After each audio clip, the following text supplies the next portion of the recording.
face on film. Sit over in this section over here.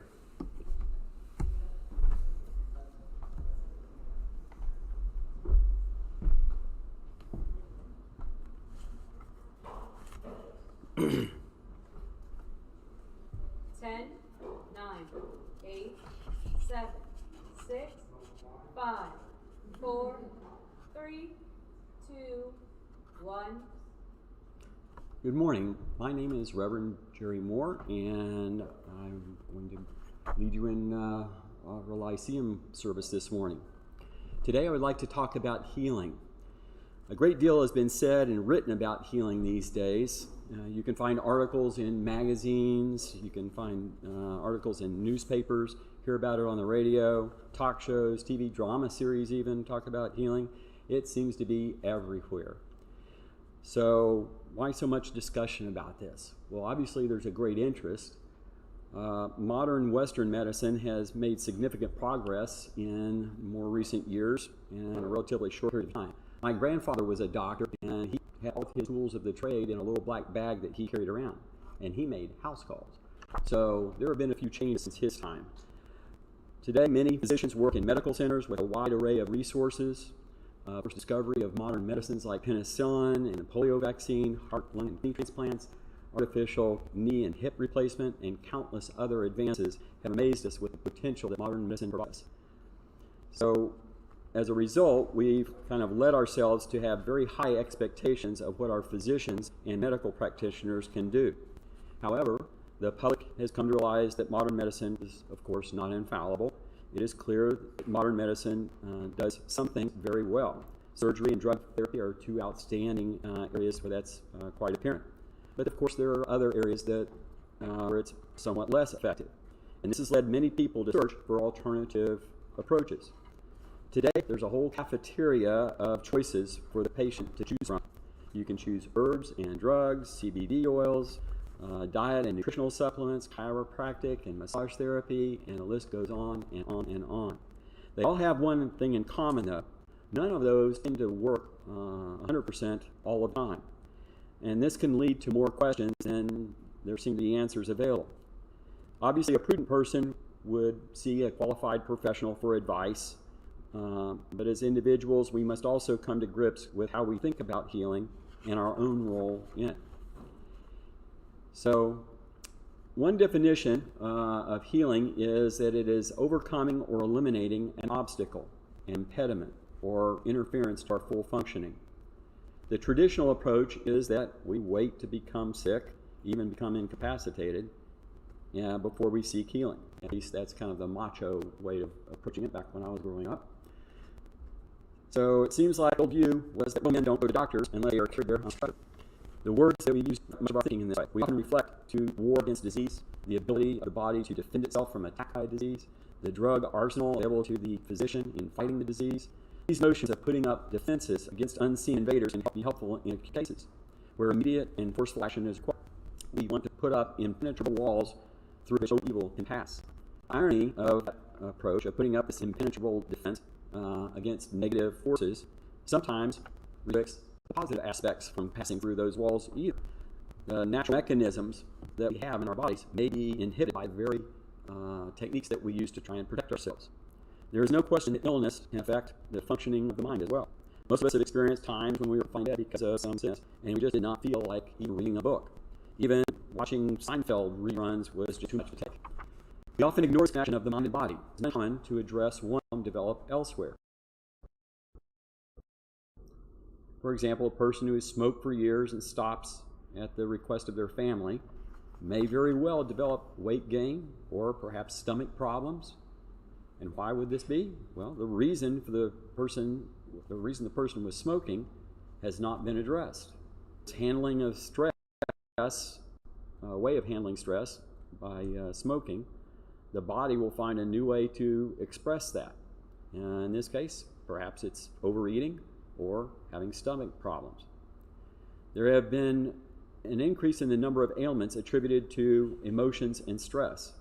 The insurance industry reports that the most common disability claims today are from depression and stress.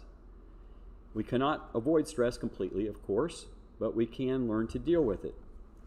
In one study, a group of researchers interviewed 2,000 employees of a company that was undergoing restructuring. Obviously, this could be considered a stressful environment because no one was sure that the job was secure. Some employees were very calm and relaxed, and others became quite agitated about the situation. The researchers found that among those who were successful in dealing with the stress, 3 factors were critical: challenge, commitment, and control. So the first of these factors was challenge. This refers to a reference to the situation as a challenge. Another view situation as an opportunity to create a new thing. Isn't one this hostility that is off from them can be for or against us? The second was commitment. Simply put, people believed what they're doing. They felt they had purpose in their work had meaning. And again, is that a spiritual quality to be assured that your reason being here is meaningful? Third factor was control. This factor has two aspects. The people who developed health problems either felt they had too little control or they had too much control. The too little control group were one situation often leads to stress and depression, like they were powerless. Over control efforts by an individual can lead to anger and guilt. People in this position often believe that nothing is going to happen unless they kind of have this attitude of micromanagement. So both under control and over control can be an indication of little overall trust in what is going to happen in the future and trust in the universe. Reverend Jerry Frederick here and often said, if you worry, why pray? If you pray, why worry? In reality, we can control only 3 things: what we do, what we say, and what we think. Many of you might be familiar with serenity. God, grant me the serenity to accept the things that I cannot change, the courage to change things I can, and the wisdom to know the difference. It is indeed a process of learning and balance. You may have heard the story of a young girl whose dog was run over by a car. Her first reaction was to blame the driver of the car. Why didn't he swerve to miss my dog? The second phase was to blame the dog. Why did Fido run out into the street? The third phase was to take responsibility for what she could control herself. I could have trained Fido not to chase cars. Big books are now in the market with this so-called rediscovery of the mind-body-spirit link. Many of them stop at the level of just mind and body. Many are uncomfortable speaking about the spirit and healing because of our cultural heritage. We have tended to categorize, compartmentalize concepts of science and religion. Each is treated as a separate item, unrelated to the other. Whether recognized or not, though, that link does exist. This is no more obvious than when we consider what a healer actually does, or more correctly, what a healer does not do. A healer does actually do healing through spiritual healing. In spiritual healing, we know he is a medium for the healing of energy. Of energy, and the medium helps the energy to the recipient. Most universal healers from backgrounds have recognized this role of a type of energy in healing, and that would be the energy love. Science had not been able to quite explain it, but it had begun to document it. Another large study was performed in Alameda County in California, and they were seen to determine the primary cause of poor health. Surprisingly, the researchers were able to rule out such things as education and income. These, as it turned out, did not act as significant predictors of good health. They ruled out other factors: how often people saw a doctor, smoking, drinking, exercise, nutritional habits. They did have an effect, of course, but they weren't determined. Their final conclusion of the study was the more people who love us as a part of our social network, the more healthy we are over a lifetime. Another study was done, at the time of immigrants from the 1930s from Italy who had moved to New England. Their diets, by tradition, contained high fat, high cholesterol, lots of alcohol, but they experienced a lower than the American average incidence of heart disease. The researchers then looked at the children of those same immigrants. The children experienced an average incidence of heart disease equal to the rest of the American population. The question was, why was there such a big difference between one generation and the next? And the researchers concluded that the social network of the second generation was not as strong as the first generation. In other words, they were more isolated from their members, less connected with friends and family than their parents. The researchers concluded that this was the social bond with people that kept them healthy as being the primary factor. Author Bernie Siegler states that it can be a challenge to the healer to maintain the ability to give love on a continuous basis. 3 factors here are helpful. First is the attempt to live one's own message. Second, inspiration of courageous patience. And finally, the awareness of one's own mortality. There's a story about a young boy and his sister that demonstrates it very well. Both brother and sister contracted the same disease at the same time. The boy overcame the disease and was on his way to recovery. Since his body had already developed the antibodies to fight the disease, he was asked if he would allow a transfusion of blood to treat the sister and save her life. With only a moment's hesitation, he agreed to do it if it would save his sister. Both were put on the table side by side, and the transfusion was started. Before long, visible signs appeared that the sister was improving.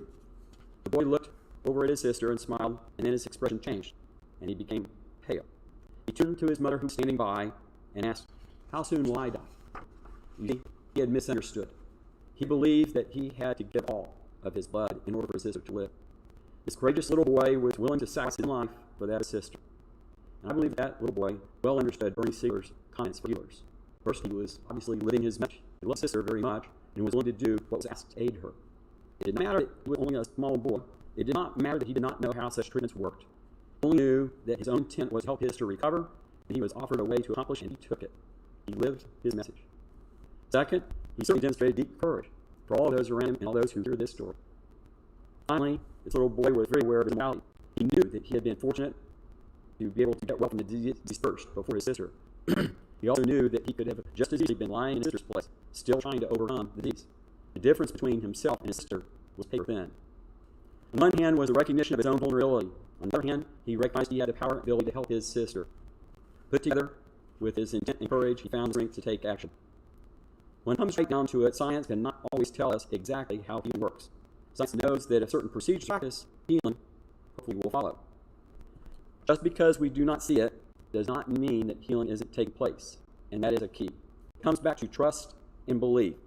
As spiritualists, we know that we trust in God opens up pathways to healing. We do not need to know the exact mechanism for it to work. We only need to know that it does work. In this material world of increasing numbers of electronic and virtual reality devices and computer programs, it's becoming easier and easier for people to accept this notion. Just as we cannot see God doing their magic inside computer programs, we are not able to see God's healing forces work. But we can call on that computer program to start it working, and we can call on God for help at any time that we choose. Since each of us is part of God, how we communicate with ourselves affects our health. It stands to reason that if we love ourselves and that divine spark within us, then we will take better care of ourselves. We will eat correctly, we will exercise, we will meditate on a regular basis, and do all the things we know can help us. The message put out over the media seems to be, if you do all of these things just right, then you'll live forever. By extension, it's easy to think that if we get sick, it must be because we did something wrong and we are being punished. That can result in feelings of guilt, shame, and self-inflicted suffering. The truth is that you can help your body stay balanced and in better condition by proper nutrition, exercise, and meditation. Good health is not concerned with placing blame. Health is about balance. If some health aspect seems out of alignment, we can ask ourselves in meditation what needs correction, what needs adjustment. Many have received help through this very technique. Pain is not necessarily something to be avoided. It can provide a wake-up call to make a change.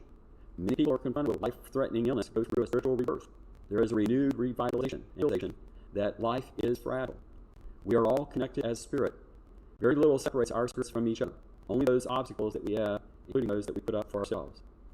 The starting place for healing in modern medicine is the physical body. In spiritualism, healing starts with the soul. With the spiritual point of view, everyone can use healing because everyone can use more love.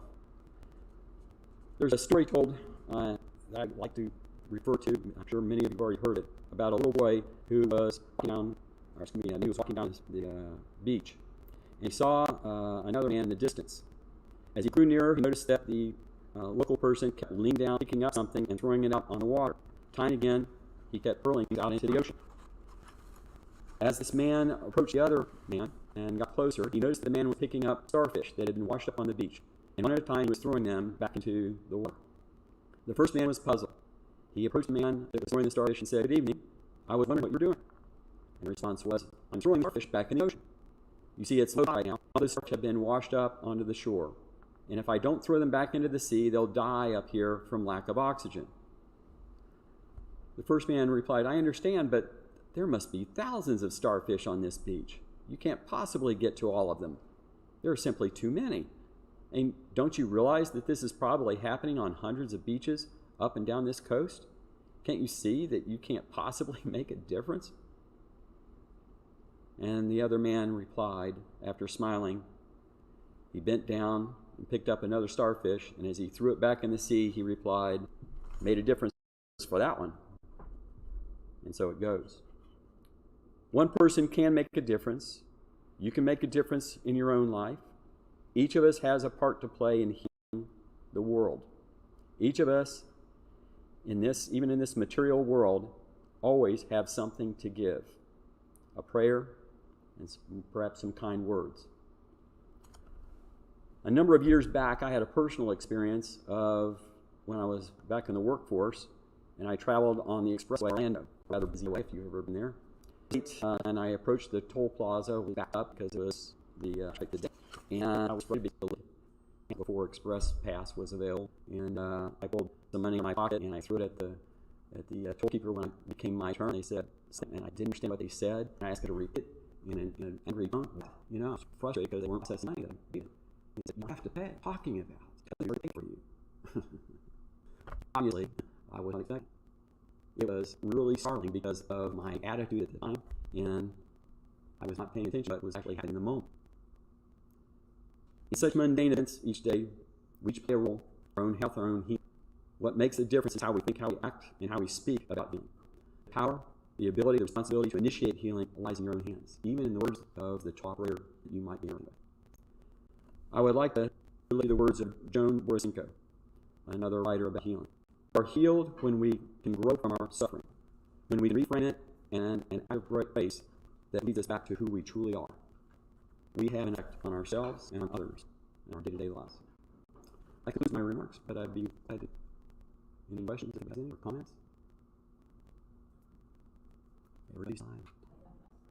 So I'll repeat for those of you who arrive a little later. There is going to be some filming done during regular service, and as Pastor Wright mentioned, if you choose not to be part of the filming, you would sit in the right-hand section as you face the platform.